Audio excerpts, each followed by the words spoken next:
civilizações do espaço visitando o planeta Terra.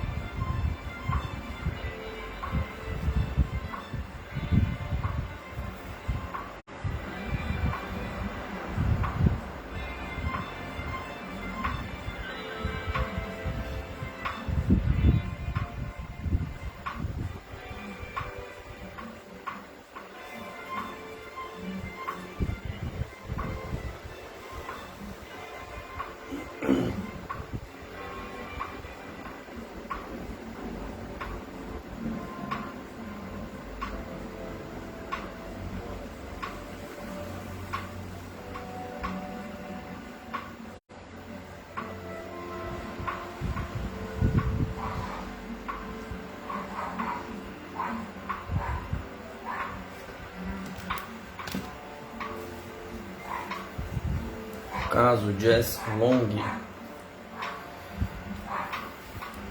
Jesse Long é um norte-americano que descreve vários casos de abdução ao longo de sua vida. O primeiro dele teria ocorrido em 1957, aos 5 anos de idade, quando ele morava em Rogersville, Tennessee, Estados Unidos. Naquela época, Jesse Long estava em companhia de seu irmão John Long. Eles estavam no terreno da propriedade quando observaram atrás de um morro uma espécie de casa arredondada e um homem bem alto parado ao lado dela. Este estranho personagem carregava um varão, uma vara ou bastão em sua mão, da qual saiu uma luz que paralisou os dois irmãos. Neste momento, os dois irmãos perderam a consciência, sendo somente muitos anos depois foi explorada a hipnose. Com a hipnose, Jesse Long lembrou-se de ser levado para dentro do objeto circular, que era na verdade uma nave pousada no local. Ele foi separado do seu irmão, que foi levado para outra sala. Jesse foi despido e, ao ser colocado sobre uma mesa, percebeu que ela era muito fria, e em seguida eles fizeram uma inspeção visual em suas pernas e posteriormente colocaram um pequeno implante em sua canela esquerda. Na sua canela esquerda ficou uma marca no local onde o implante foi colocado. Esse mesmo local gerava dores e desconforto. Ao abduzido em 1981, Jesse procurou médicos ortopedistas que retiraram o implante cirurgicamente. O que foi posteriormente analisado, esse objeto tinha aproximadamente 1,5 centímetros e tinha características muito interessantes. Tais exames revelaram que esse pequeno objeto, visualmente semelhante ao vidro, era composto de silício, cálcio 22%, fósforo 6% e enxofre 24,4%.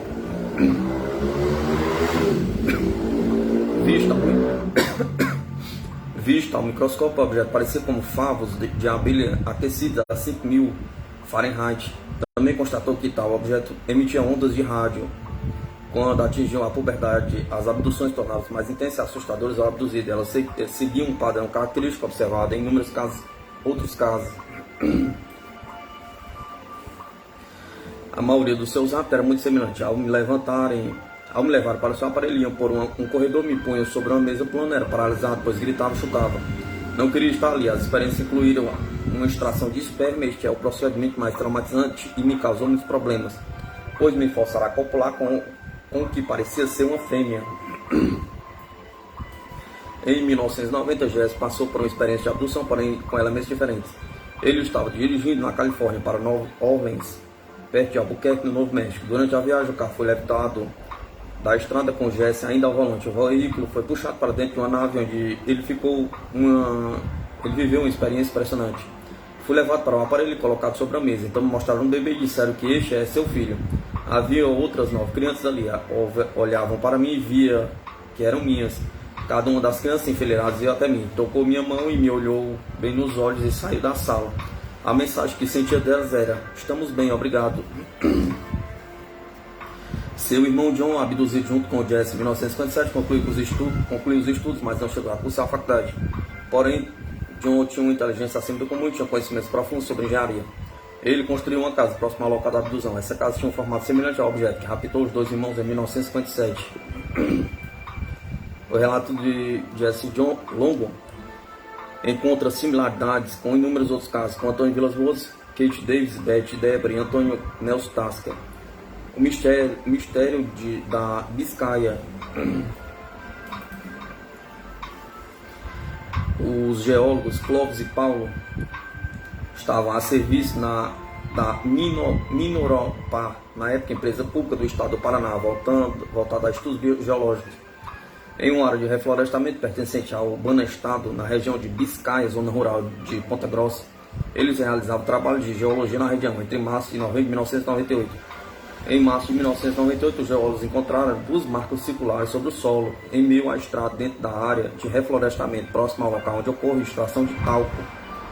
Segundo os geólogos, as marcas tinham aproximadamente 80 centímetros de diâmetro, pareciam ser originadas por algum tipo de queima, porém não parecia ser originadas de um processo de queima normal.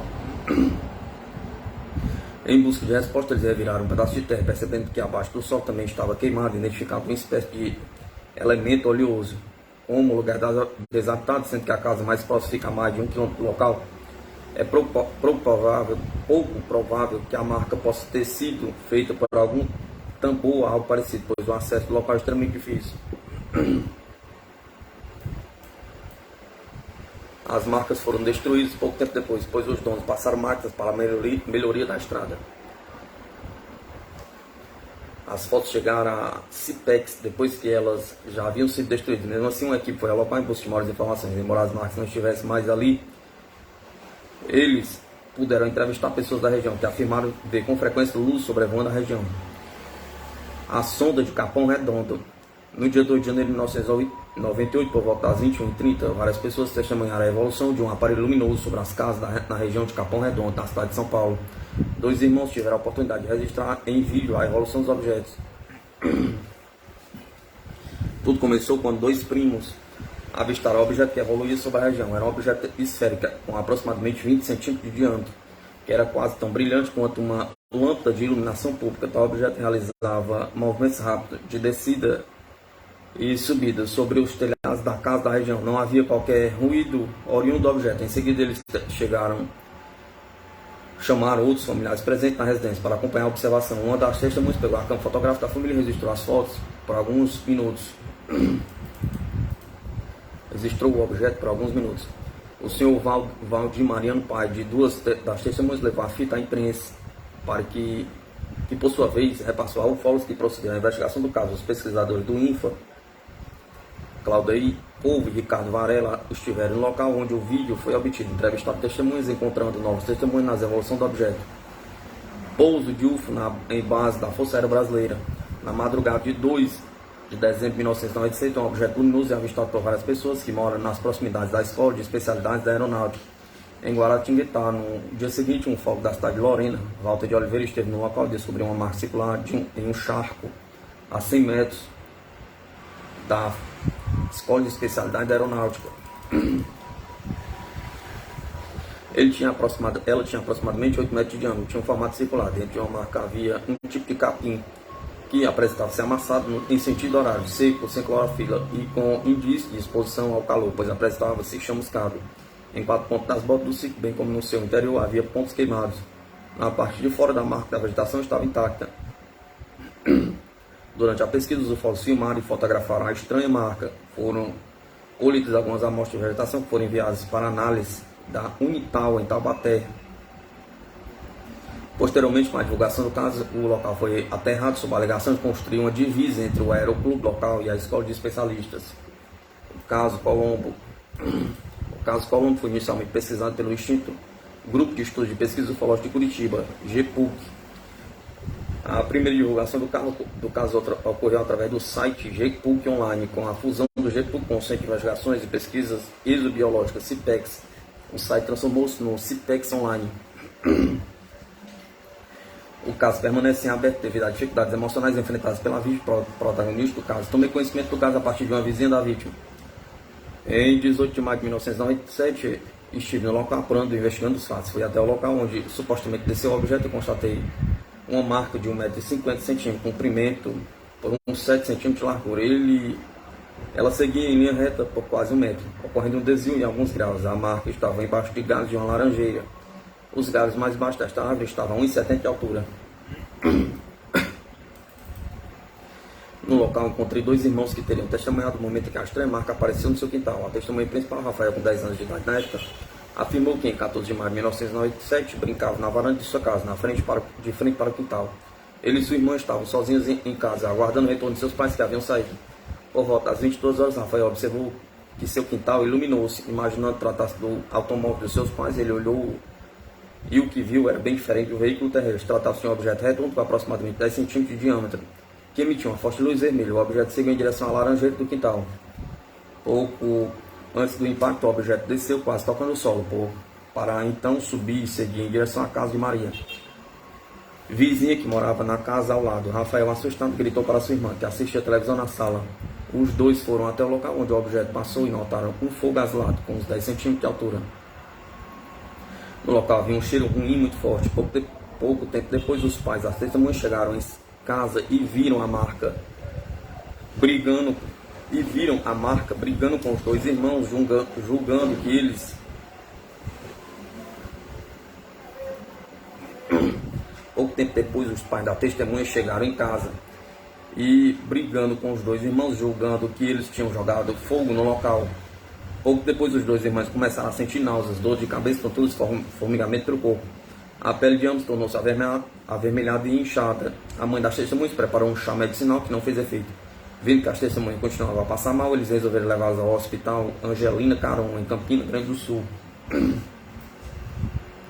Foram coletadas 2 amostras de grama da marca, parte de uma laranjinha, um pequeno pedaço de PVC, amostras do solo coletadas na marca e amostras da grama distante da marca. Para comparação, em todas as amostras coletadas foram detectadas anomalias na grama. Nas amostras da grama, as diferenças entre as amostras coletadas na marca e aquelas coletadas longe da marca eram bem claras. As amostras eram de uma mesma espécie. Os locais da coleta estavam 5,5 metros. As amostras coletadas na marca estavam chamuscadas por fora e bem cozidas por dentro. Esta só pode ser produzida por radiação tipo micro-ondas. A grama afetada estava com uma consistência estranha, como se desidratada. Um dos mais interessantes relativos a esta grama afetada é que elas permaneceram verdes por 1 ano e 3 meses após a coleta. Na laranjinha na marca encontramos novos indícios de radiação tipo micro-ondas. Quando coletei o material, escorregou muito suco que estava dentro do material. Ao abrir a casca, constatei que todos os gomos estavam destruídos. Não havia nenhum intacto. O efeito do material é semelhante ao que ocorreria a um ovo colocado em um forno de micro-ondas. Passando 3 dias da coleta, a casca da laranja se tornou muito dura. O pedaço de PVC apresentava contorcido e deformado pelo calor. As amostras de terra não apresentavam nenhuma anomalia.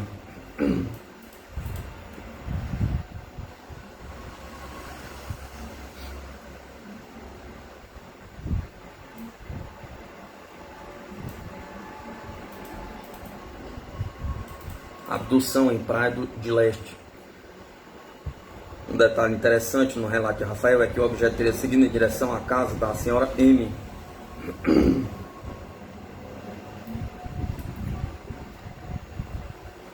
Segundo informações prestadas pelo vizinho, M teria entrado em pânico ao saber do aparecimento do objeto.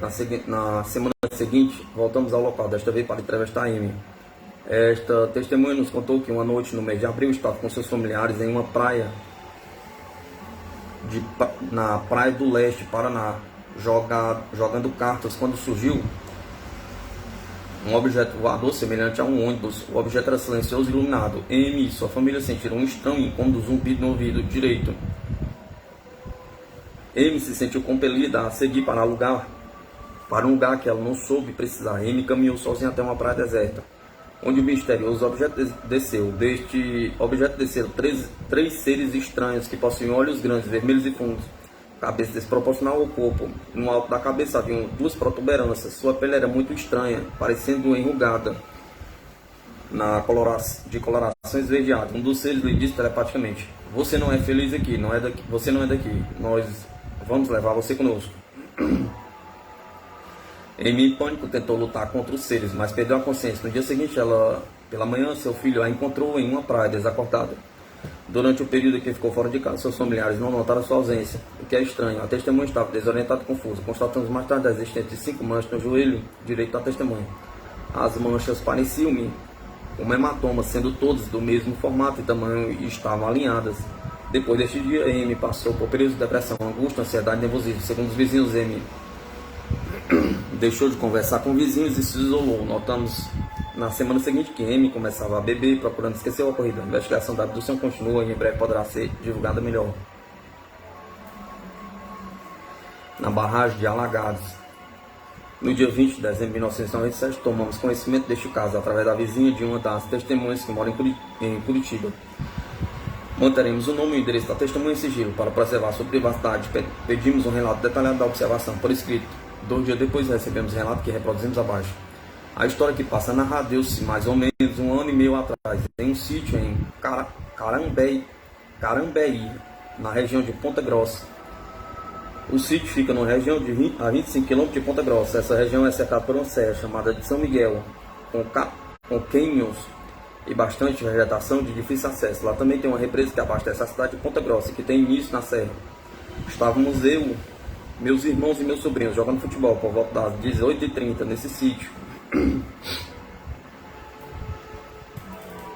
quando eu avistei uma luz vermelha que voava em sentido circular, sempre na região serrana. Era umas 19 horas, quando eu falei para meus irmãos que aquela luz estava dando voltas sobre a região, e sempre no mesmo lugar, há mais de meia hora. E eles disseram que talvez fosse um avião que passava por aquela rota por volta das 19 horas. Eu falei, mas já faz mais de meia hora que a luz está por lá e não tem nenhum barulho parecido com o de avião. Continuamos a jogar futebol por mais algum tempo, quando aquela luz começou a aumentar de tamanho, mudou de direção e estando de repente entre as nuvens, entrou rapidamente. Deu para ver bem nitidamente, todos iam, pois havíamos parado com o futebol. Quando pareceu ocorrer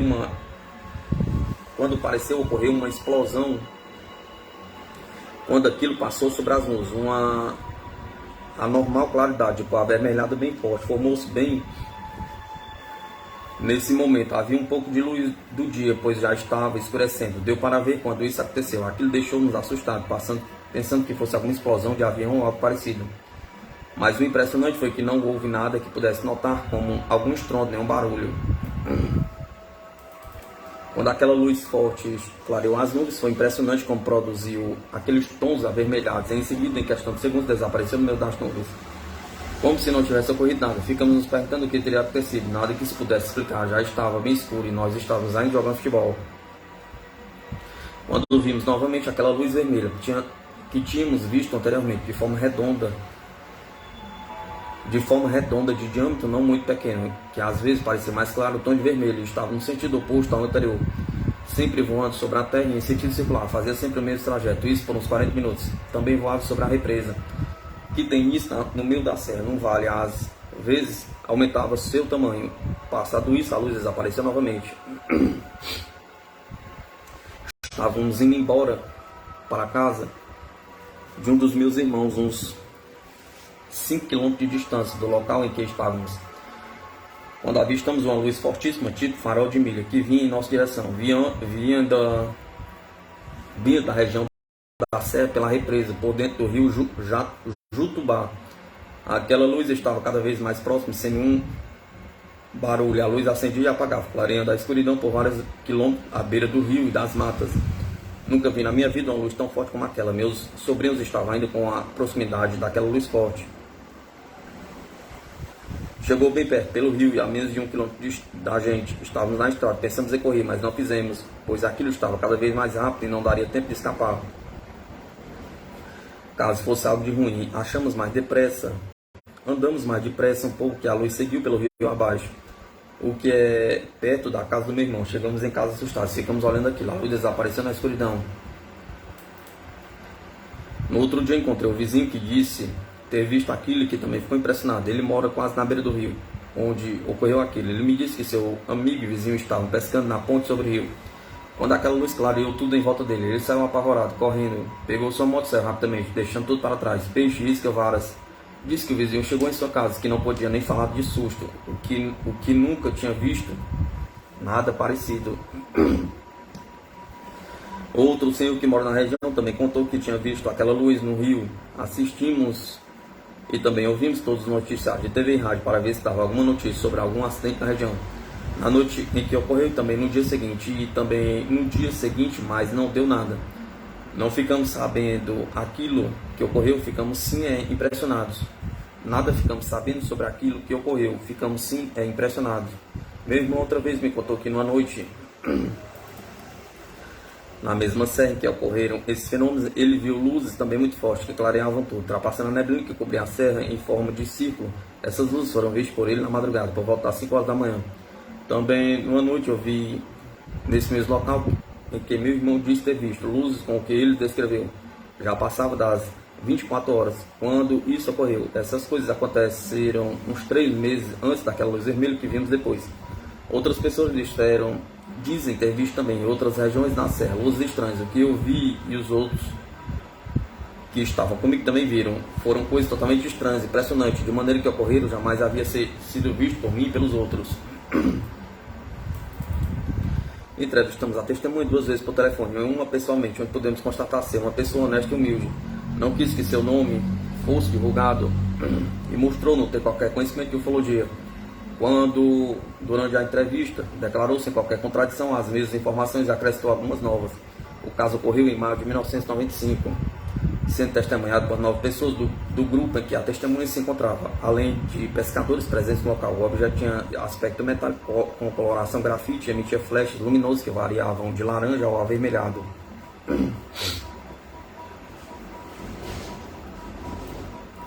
O caso Haroldo Westendorf. Em 5 de outubro de 1996, o empresário piloto Haroldo Westendorf pilotava um monomotor Tupi prefixo PT-MTH sobre a Lagoa dos Patos, na proximidade da cidade de São José do Norte, em Rio Grande do Sul. Naquele dia o céu estava limpo e ensolarado, e nuvens espaços permitindo um voo com muita visibilidade. Por volta das 10 horas da manhã, o piloto estava em altitude de 1.800 metros, sobrevoando a região da ilha de Saragonha, quando deparou-se com um gigantesco objeto que sobrevoava a região. Segundo o piloto, o objeto tinha o tamanho de um estádio de futebol e aproximadamente 50 metros de altura. Era de formato piramidal, com 8 lados. Em cada um dos lados havia 3 domos salientes. O piloto acompanhou o estranho objeto por aproximadamente 12 minutos. O objeto, que girava em torno de seu próprio eixo, seguia lentamente em direção ao mar. Um dos momentos mais marcantes da experiência foi o momento em que abriu-se uma escotilha no alto do objeto, de onde saíram 3 objetos discordes. Os objetos saíram da posição vertical. Os objetos saíram na posição vertical, inclinaram-se e desapareceram rapidamente. Nesse instante, Haroldo manobrou o avião para visualizar o interior do objeto. Foi quando o objeto começou a emitir raios avermelhados, fazendo com que o piloto manobrasse e se afastasse uns 200 metros do objeto. Logo após isso, a nave começou a elevar-se em grande velocidade. Durante o contato, o piloto conversou com familiares, relatando o evento e com a sala de controle da Infraero, no aeroporto de Pelotas, Rio Grande do Sul. Ayrton Mendes da Silva, Jorge Renato Dutra e Gilberto Martins puderam confirmar visualmente o objeto. O piloto também comunicou-se com o Sindacta 2 em Curitiba, relatando o evento e solicitando informações. Os operadores do Sindacta negaram que o objeto estivesse sendo captado. Haroldo Westendorf é piloto desde os anos 70, tendo breve desde os 19 anos de idade. Além disso, é bicampeão brasileiro de acrobacias, em casa, em São Vicente.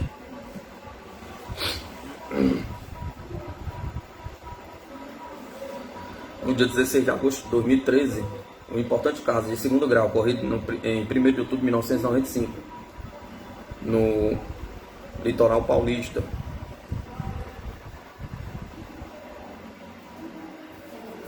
Foi um dos focos de uma reportagem do History Channel, da série Contato Extraterrestre, que trouxe alguns aspectos novos após vários anos de realização da pesquisa inicial. Esse incidente de pouso, pesquisado pelo Grupo Ufológico do Guarujá, GUG, em parceria com o Instituto Nacional de Fenômenos Aeroespaciais, o INFA, está entre os casos mais expressivos e autênticos desse tipo. Ocorreu em São Vicente, no estado de São Paulo. Por volta das 23 horas, os pescadores Fernando Bezerra e Wilson da Silva Oliveira recolhiam suas redes de pesca, quando a bordo de sua embarcação observaram assustados a aterrissagem a poucos metros de um OVNI fortemente iluminado na Ilha do Major.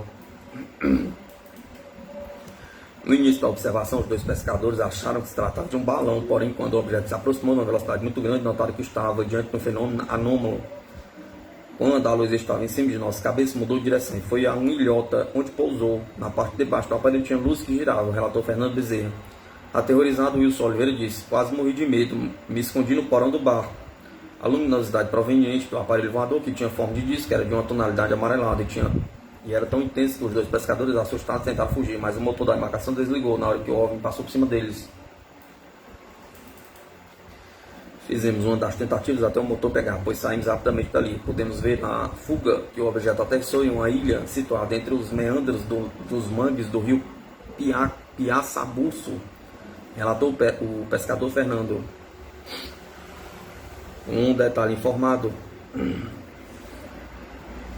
na época, a equipe do Bug foi que o disco voador não emitia som algum e a luz produzida pelo objeto era muito intensa, que os pescadores observaram os caranguejos saindo da toca do outro lado do rio.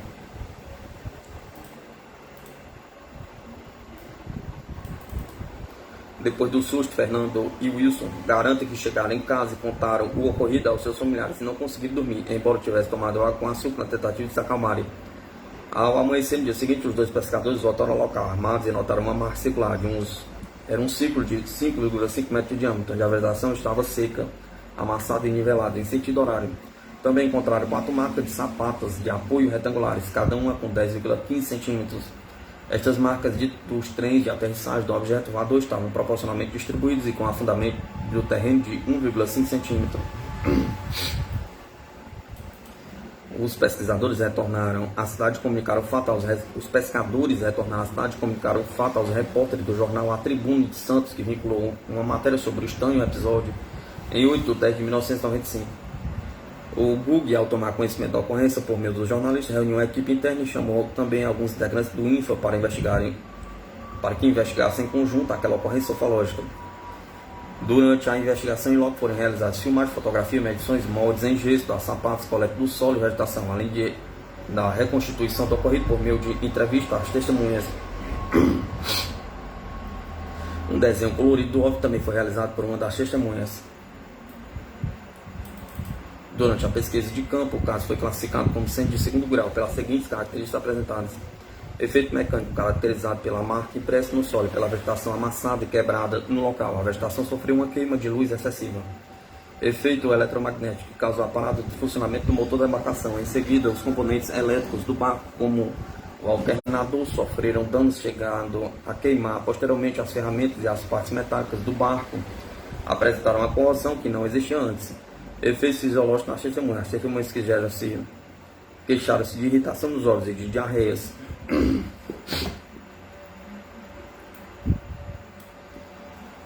O solo coletado na ocasião passou por análise para verificação de possíveis alterações no pH. Todavia, não revelou nada de anormal no pH, mas em alguns testes envolvendo o plantio de sementes, constatou-se curiosamente que nas amostras colhidas fora do ciclo não germinaram e foram atacados por fungos. Na maioria dos casos de pousos investigados mundialmente ocorre a esterilidade do solo, porém em uma pequena parcela de casos desse tipo ocorre o contrário, ou seja, uma abdução no terreno.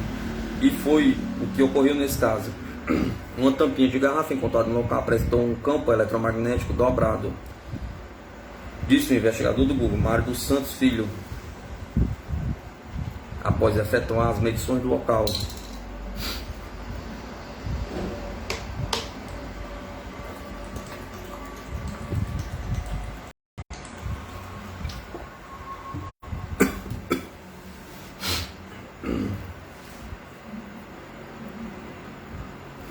Não eram marcas convencionais. O presidente do Google verificou que as marcas de trem de aterrissagem não eram idênticas, porém possuíam alguma semelhança da sua estrutura. O fato de não serem iguais foi determinante para que fosse descartado na ocasião a hipótese de fraude com utilização de um molde. Também pelo tipo de pressão no solo levado em conta o terreno do mangue, determinou-se que cada sapata de aterrissagem teria o peso de 25 kg aproximadamente, portanto a nave teria apenas 100 kg no peso total. Entretanto, os pesquisadores formularam a hipótese de que o OVNI seria mais pesado do que esta aferição, e que mesmo deve ter percebido que o terreno era mole e apenas se apoiou, não colocando todo o seu peso no chão. Ficou evidente que para os pesquisadores que as marcas não eram de helicópteros ou de aeronaves convencionais. Também não houve acampamento no local durante o final de semana, e o 2º Batalhão de Caçadores, que costuma promover treinamentos na mata, informou posteriormente que não esteve naquele local e muito menos ao longo do rio Piaçabuçu.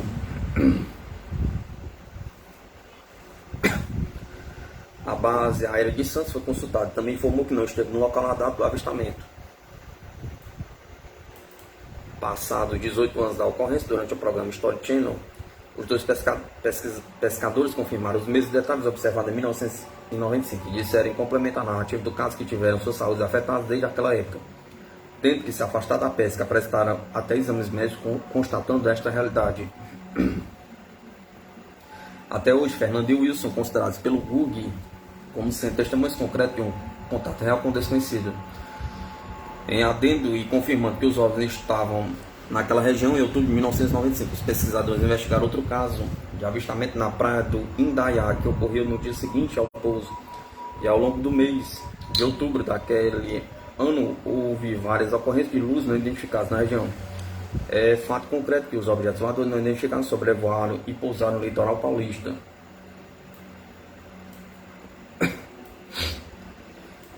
Caso Piraquara.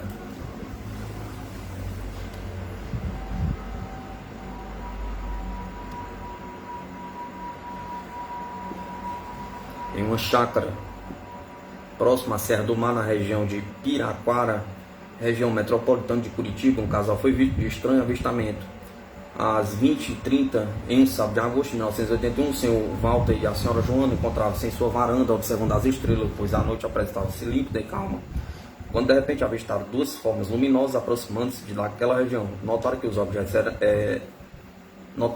objetos em forma de disco apresentavam brilho de diamante, luzes amarelas e reflexos prateados. Os detalhes foram melhor visualizados depois que a senhora Joana buscou seus óculos. Notaram que um dos objetos permaneceu no ar, oscilando e girando em seu próprio eixo, enquanto que o outro pousou no solo. A impressão que tiveram era de que o objeto que se encontrava no ar era maior e vigiava, ou cobria as ações do que aparentemente era menor e havia pousado. Sentiram curiosidade e medo e chegaram a comentar entre si a vontade de aproximarem-se dos objetos.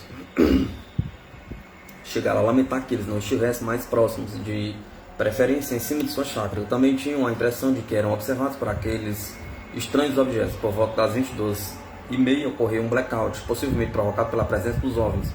A proprietária da chácara resolveu observar os objetos a cada 10 minutos, até às 23 horas. Estava muito ansiosa. Enquanto que seu marido, cansado, resolveu dormir. Para ela comover-se dentro de sua residência, a proprietária utilizava velas. No dia seguinte, conversaram com os vizinhos e questionaram sobre o insólito avistamento. Todos os que conversaram com o casal afirmaram que não viram nada. Todos dormiram cedo, pois é de costume daquela região. O caso da escola Ariel.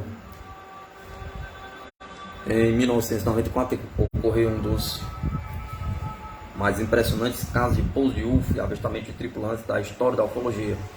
O caso ocorreu em Ruan, Zimbábue, e envolveu 62 crianças,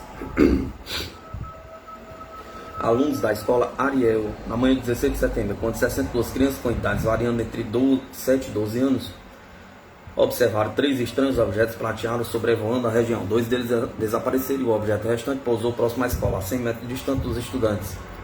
Na parte superior deste objeto aparece um pequeno ser com olhos grandes e negros, com aproximadamente 1 metro de altura, que se movia de maneira incomum. O pequeno homem foi descrito como tendo um pescoço magro e longos cabelos negros. Andou um curto caminho pelo chão em direção aos estudantes. Quando notou as crianças, ele desapareceu e reapareceu na parte de trás do objeto. O objeto em seguida decolou e desapareceu. As crianças menores começaram a chorar em pânico, acreditando que tratasse de um tokoloshi, espécie de demônio devorador de crianças, presente no folclore local. Outras crianças correram pedindo ajuda à atendente da cantina, que, por medo de deixar a cantina abandonada, permaneceu no local. Algumas crianças experimentaram a comunicação telepática com o tripulante do objeto, que projetou imagens de destruição do planeta na mente dessas jovens testemunhas. Este caso, considerado um dos melhores casos de contato imediato na história da ufologia, ocorreu em 16 de setembro de 1994, envolvendo 62 crianças de várias raças e etnias que testemunharam um espetáculo extraordinário. Elas encontravam-se brincando no parquinho da escola Ariel, na pequena comunidade agrícola de Ruan, Zimbábue. Os estudantes com idade variando entre 5 e 12 anos descreveram e desenharam o mesmo cenário: uma frota de UFOs, um dos quais desceu ao solo próximo à escola, e depois pequenos homens cinza com pescoços finos e grandes olhos que alertaram uma criança sobre cuidados com o planeta. Ufólogos e psicólogos, incluindo o notório psiquiatra da Universidade de Harvard, Dr. John Mack, foram ao local do avistamento depois de investigar o caso. Acredito que ele ocorreu tal como as crianças contam. Elas viram algo que não conseguem explicar e que assustou muito. 2 dias antes, em 14 de setembro de 1994, centenas de moradores do Zimbábue testemunharam a passagem de UFOs nos céus do país. Ao final da tarde, numa cultura onde a mídia não tem alcance, informações sobre UFO ou aliens são muito raras. Muitos acreditam que tais manifestações eram observações de meteoros ou algum tipo de veículo dos Estados Unidos da América. Muitos descreviam luzes que deslocavam-se lentamente, enquanto outros afirmavam que tais objetos deslocavam-se em movimentos descendentes e com rápida mudança de direção, na altura da copa das árvores. Uma testemunha descreveu: esta coisa, ou quer que ela era linda. Tinha uma forma circular achatada, emitindo luzes como um líder. Como um líder, atrás dele havia caudas de luzes e cores lindas, verde, laranja e amarelo. Isso se moveu lentamente, parecia como se estivesse bem acima da casa. Essa coisa extraordinária se movia sem emitir qualquer som.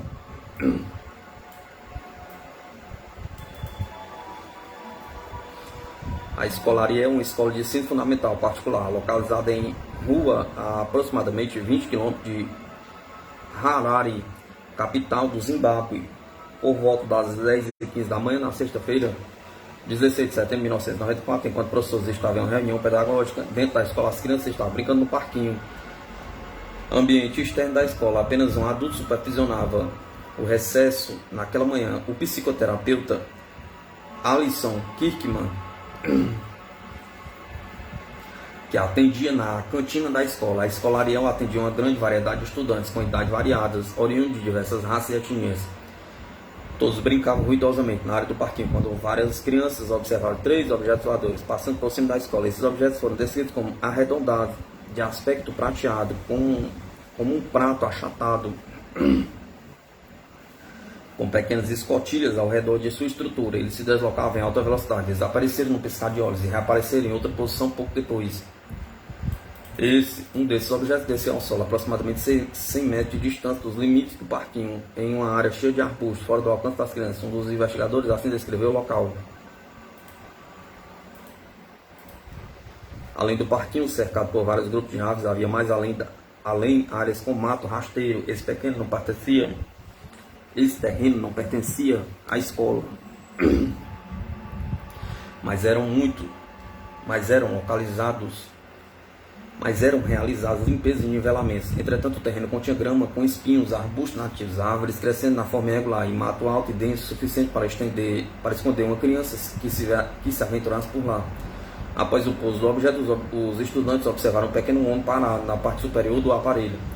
Ele foi descrito como tendo aproximadamente 1 metro de altura, vestido um traje inteiriço, apertado, de aspecto brilhante nas cores preto e prateado, semelhante a uma roupa de mergulho, e tendo um pescoço fino e grandes olhos negros. Alguns descreveram a entidade como tendo cabelos longos, uma juba ou capa de algum tipo. Ele desceu do objeto e seguiu na direção das crianças. Ao perceber a presença das crianças, ele parou e por um instante desapareceu, do mesmo modo em que outro tripulante semelhante, ou talvez o mesmo, apareceu atrás do UFO pousado. Após um breve momento, este desapareceu e em segundo o objeto decolou e desaparecendo rapidamente. As crianças menores começaram a chorar em pânico, acreditando tratar-se de um Tokoloshi, espécie de demônio devorador de crianças, presente no folclore local. Outras crianças correram pedindo ajuda à atendente da cantina, Mr. Kirkman.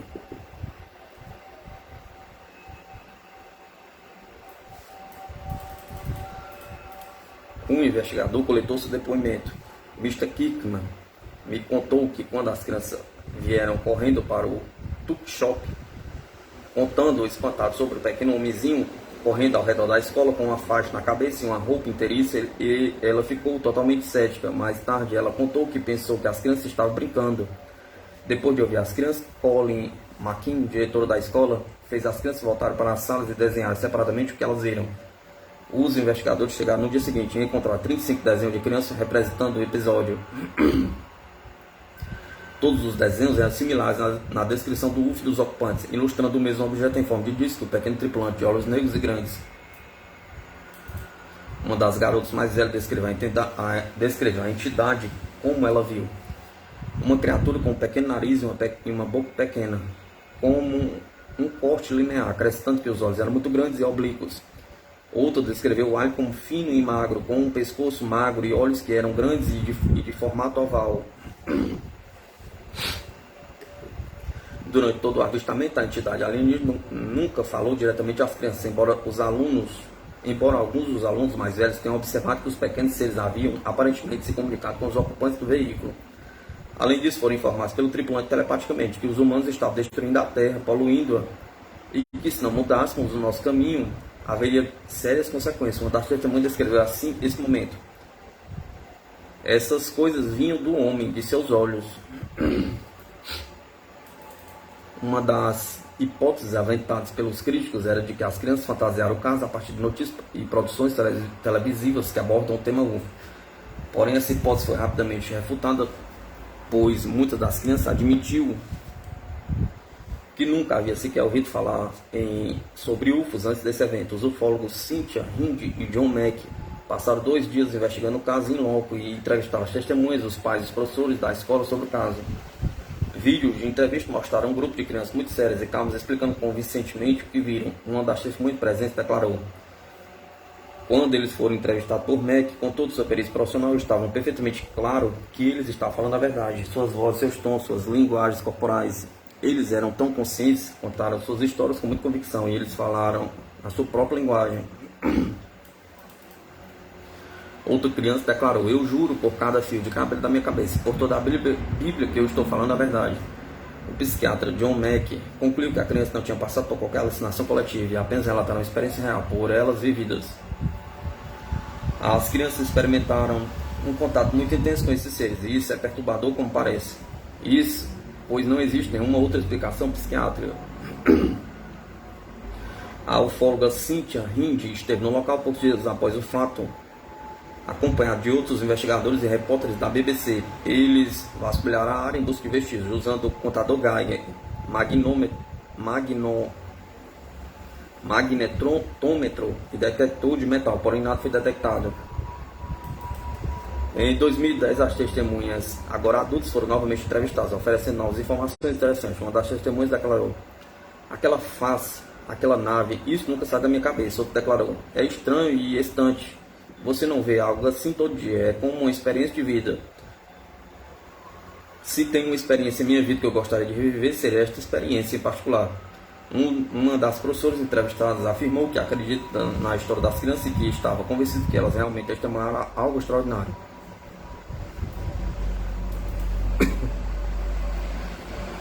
Eu não acreditei por um só minuto que as crianças tivessem inventado isso. Eu conheço essas crianças bem o suficiente e não acho que isso possa ocorrer.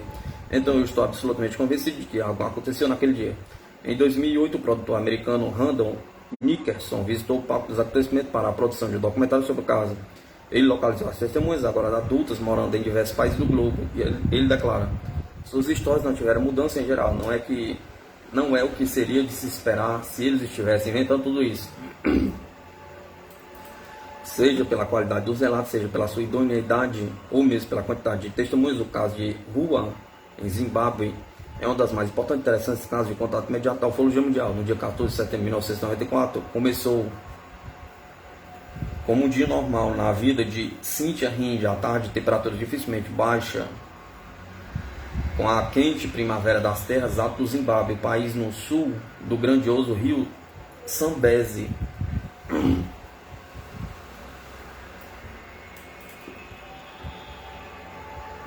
Cynthia Hind foi informado sobre o caso no mesmo dia em que ele ocorreu, imediatamente iniciou suas investigações. Uma das primeiras pessoas a ser entrevistada chama-se Alison Kirkman, terapeuta da escola, que atendia na cantina da escola, que foi testemunho direto dos fatos. Com outras mães, a psicoterapeuta ajudava na cantina da escola. Ela declara: Luke New, 12 anos na ocasião, veio correndo para mim. Me disse todo excitado que havia visto um pequeno homem com um uniforme prateado e com um laço prateado na parte de trás de sua cabeça, andando ao redor do parquinho, enquanto agarrava-se na perna dela. Inicialmente ela pensou que fosse uma brincadeira das crianças. Ela continuou. Mais crianças chegaram e eles todos estavam realmente excitados. Eles contaram que algum tipo de objeto voador branco pousou talvez a 100 metros de distância do parquinho. Ele era brilhante e várias crianças ouviram um estranho zumbido no ar. Com a aproximação, as crianças ficaram muito assustadas, especialmente uma pequena garotinha. Outra filha de Alison, Fifi, na época com 10 anos de idade, declarou ao ufólogo ter visto uma luz brilhante prateada que pousou através das árvores, enquanto um zumbido estranho pôde ser ouvido. Várias crianças viram um estranho tripulante, olhos negros, mas Fifi estava longe demais para ter visto a entidade. Outro aluno entrevistado pela ufóloga foi Barry Dong-Ying, na época com 11 anos, que declarou: primeiro eu vi a multidão no final do parquinho, e então eu vi o objeto. Ele era cercado por um anel de luzes piscantes. Em seguida, uma luz brilhante surgiu e o objeto desapareceu e imediatamente apareceu em outro lugar. Isso aconteceu por 3 vezes. Então, algo que parecia uma pequena bala preta desceu e pousou perto das árvores. Algumas crianças viram um pequeno homem que apareceu no topo do objeto, vestido de preto, com um pescoço longo e fino e olhos como bolas de rugby. O pequeno homem desapareceu e reapareceu enquanto estavam sendo atingidos por um sopro de vento. Fungai Mavengari, um terceiro estudante, pôde observar 2 pequenos homens que desceram para fora do objeto e caminhou para lá e para cá diante dos olhos das crianças como se fossem intrigados. Seus movimentos pareciam ocorrer em câmera lenta. O quadro do que tinha acontecido na escolaria na manhã de 16 de setembro tornava-se cada vez mais claro para Cynthia. Estava claro que tratava-se de um caso com dimensões que ela nunca havia visto antes. Na segunda-feira de manhã, Cynthia conheceu Tim Lias e juntamente com o filho de Cynthia, Michael, o técnico Gunther Hofer e um operador de câmera concentraram-se a analisar o local do pouso com magnetômetros, detectores de metais e contadores Geiger, seguindo as orientações dos alunos que indicaram o local exato do pouso. No local indicado, nada foi encontrado ou detectado. Não havia quaisquer indícios de objeto. Também foram realizadas buscas em áreas adjacentes, mas igualmente nada foi encontrado, embora testemunhas tenham declarado que após o pouso haviam centenas de formigas mortas no chão. Guy Gibson brincava no parquinho quando ouviu o alvoroço das crianças. Ao olhar na direção que as crianças apontavam, ele viu este objeto arredondado no chão, com algumas coisas pequenas em volta. Quando ele observava o objeto com fascinação, um homenzinho desceu do objeto e andou nas proximidades. O homem tinha a altura de um aluno da 6ª série. Ele tinha um cabelo longo e preto e vestia um uniforme justo de cor escura. Seus olhos eram extremamente largos e algo inclinados. Ele tinha um pequeno buraco na região da boca. Eu não pude ver o nariz. Enquanto eu estava assistindo isso, 2 pequenas meninas começaram a chorar. Eu andei até elas e perguntei por que elas estavam chorando. Elas disseram que estavam com medo do pequeno homem, que o pequeno homem viesse a devorá-las. Ao ouvir isso, Gui também ficou assustado. Aparentemente, as crianças acreditavam que o estranho ser era Tokoloshin, uma figura do folclore local, devorador de crianças. As mães daquela região da África dizem aos seus filhos que, se eles não se comportarem, o Tokoloshi virá devorá-los.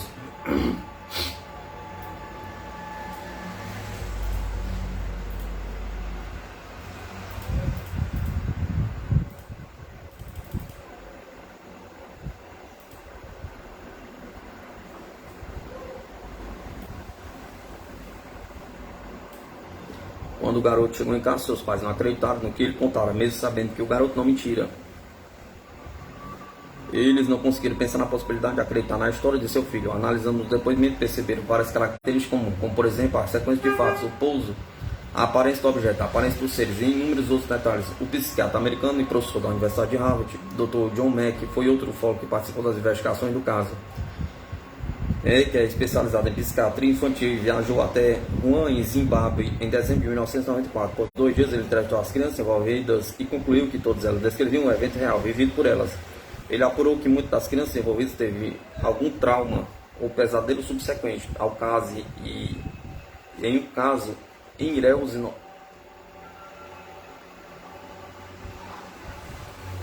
Ele apurou que muitas das crianças envolvidas teve algum trauma ou pesadelo subsequente ao caso ou em um caso e neurose noturna.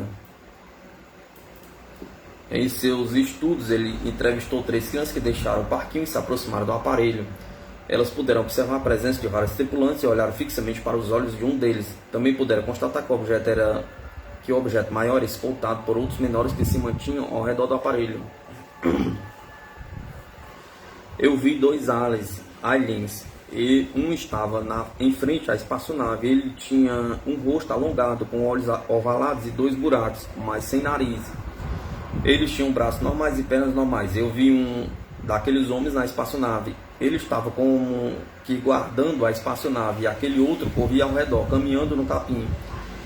Ele andava cambaleando. Ele não olhava onde andava, simplesmente caminhava ao redor. E então ele correu de novo, mas apenas um curto caminho e retornou para a espaçonave e desapareceu. E a nave decolou por aproximadamente 1 metro e desapareceu, declarou um dos alunos. Eu vi esse objeto flutuante, ele era um pouco grande, havia outros menores ao redor dele. Parecia que eles estavam abastecendo a nave espacial. Os seres da espaçonave andaram em diferentes direções, mas somente parecia que eles caminhavam do lado de fora. Eles eram seres estranhos. Eu vi um deles em particular, outras crianças viram mais deles. Algumas crianças choraram e eu dei-lhes consolo, porque não havia nada do que se preocupar sobre aqueles seres. Eu não sei porque eu disse isso. Pessoas estavam chorando, eu caminhei por volta para ver porque elas estavam ali e eu vi este ser. Ele tinha grandes olhos escuros e corpo escuro. Ele estava em frente à espaçonave. Entre a espaçonave e nós. Ele era menor do que eu. Ele ficou lá e olhou para mim e para minha amiga Selma, que havia chamado as pessoas para ir até lá. Ele então olhou para nós e nós vimos seus olhos e isso nos assustou. Seus grandes olhos nos assustaram. Era como se ele quisesse me dizer: eu quero você, que você venha comigo. Meus olhos seguiram ele, meus pensamentos a partir de mim queriam segui-lo, mas eu fiquei com medo. Algo me disse que eu não poderia ir com ele, algo me dizia para segui-lo. Eu pensei que ele queria que as pessoas soubessem o mal que estamos fazendo ao nosso planeta e que não devemos ficar tão dependentes da tecnologia. Isso vinha na minha cabeça quando aquele ser olhava para mim. Declaração de outra garota. Os olhos eram pontudos. Eu não vi nariz nem boca, mas os olhos eram muito grandes. Eles eram negros, parecia estar olhando para todos nós. Eu estava com medo porque eu nunca tinha visto uma pessoa assim antes. Primeiro eu pensei que era um jardineiro, mas seus olhos eram tão grandes e meu amigo pensou que era um OVNI. Ele tinha um cabelo preto comprido, ele ficou ao lado da nave e havia uma segunda pessoa que estava andando ao redor em câmera lenta. E havia objetos menores que pairavam em torno do objeto maior. Havia alguns, eles apareceram e depois desapareceram. Eu os observei e em seguida não mais, desagradável.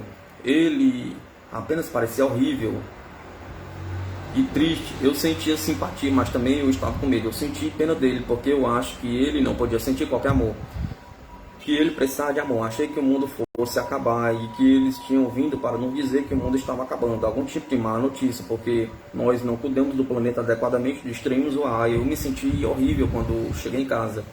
Eu pensei que o mundo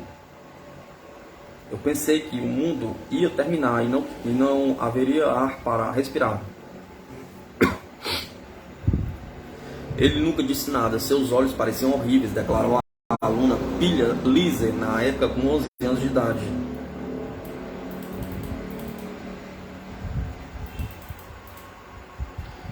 Em 13 de março de 1997, o ufólogo Michel Hensman esteve no Zimbábue para investigar o caso da escola Ariel. Ele entrevistou alguns alunos pessoalmente, confirmando os detalhes já levantados por Cynthia Hind e John Mack.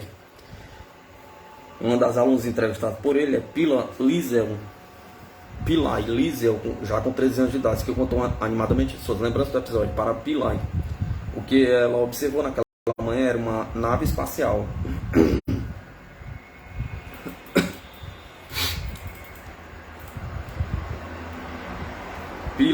Lísio, eu vi várias luzes acenderem na largura da barragem. Havia uma barragem, um pântano próximo, que ela usou como referência. Repentinamente, nós vimos uma estranha coisa prateada. Meus amigos e eu corremos para ver o que era. Ele era arredondado, como uma bala de prata ou platina. Depois nós vimos aquela sair dela.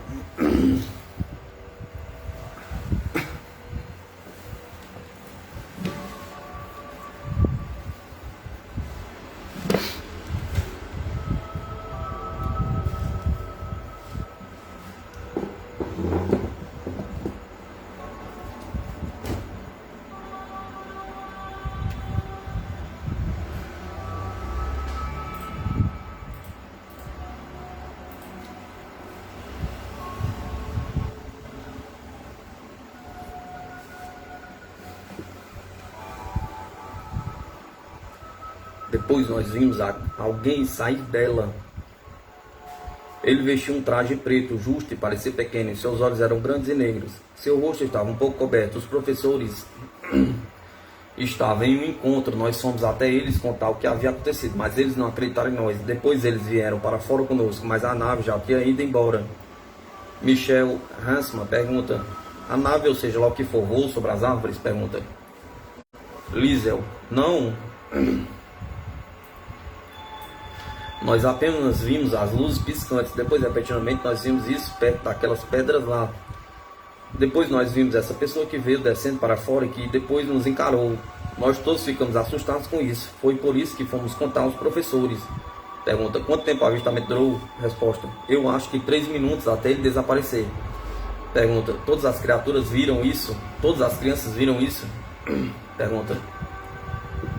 Resposta: sim, nós todos vimos, quase todos. Eu tenho certeza que todos viram, porque o parquinho estava cheio de crianças. Pergunta: aquela criatura que você viu, como elas pareciam? Resposta: nós vimos 2 pessoas. Uma tinha um longo cabelo preto e a outra era careca. E os tinham grandes olhos. Todas as crianças menores estavam assustadas e chorando. Sua pele parecia brilhante. Ele era bem baixo, tinha grandes olhos negros. Eu não pude ver o seu nariz, não havia nada. E sua boca era muito pequena. Ele ficou de um lado daquela coisa, o segundo ficou do outro lado. Um deles tinha cabelo preto e longo e o outro era careca. E os 2 tinham aqueles olhos grandes. Tudo isso aconteceu de frente para as árvores, mas é difícil de olhar com o capim alto. Pergunta: o que você pensou quando viu os tripulantes? O que você pensou que eles viriam fazer? Resposta: eu pensei que eles viriam nos alertar algo sobre o que estamos fazendo com o nosso mundo. Ao olhar para eles, de alguma forma você poderia dizer que eles eram inofensivos e que eles não queriam nos prejudicar. Todos nós trocamos ideias entre nós sobre os motivos de eles vierem até aqui. A maioria das crianças compartilhou os mesmos pensamentos. Pergunta: você pensou nisso em outras ocasiões posteriores? Você chegou a sonhar alguma vez com isso? Resposta: eu sonhei com isso sim. Eu tive horríveis pesadelos. Eu sei que eles estavam vindo Eu sonhei que eles estavam vindo até minha cama para me buscar, mas isso acabou. Pergunta: você já esteve no lugar onde a nave pousou? Resposta: eu não, eu tive medo. Mas nossa professora foi até lá e ela nos contou que ela viu várias formigas mortas e pássaros mortos caídos lá. O ufólogo alemão entrevistou outras crianças testemunhas desse importante caso. Uma delas é Trish New, na época 12 anos de idade. Algumas partes do seu depoimento: nós vimos um grupo de crianças encolhidas num canto do parquinho, e nossa colega Amy veio ver o que estava acontecendo. Havia um objeto brilhante lá no mato. Todas as crianças disseram ter visto alienígenas ou coisas assim, mas os professores disseram: esqueça, isso não foi nada. Eu não vi aliens ou algo parecido, mas eu fiquei com medo e me afastei o quanto pude. Eu vi apenas um objeto brilhante e muitas luzes ao redor dele. Outra estudante, Emily Windron, 11 anos, declara: este objeto realmente brilhava. Este objeto realmente brilhante estava no mato. Todo mundo estava vendo. Como Trish disse, 2 garotas viram primeiro e gritaram para nós corrermos, e havia aquela coisa pulsando lá no mato. Ele era meio arredondado, embaixo e plano na parte de cima. Civilizações do espaço visitando o planeta Terra.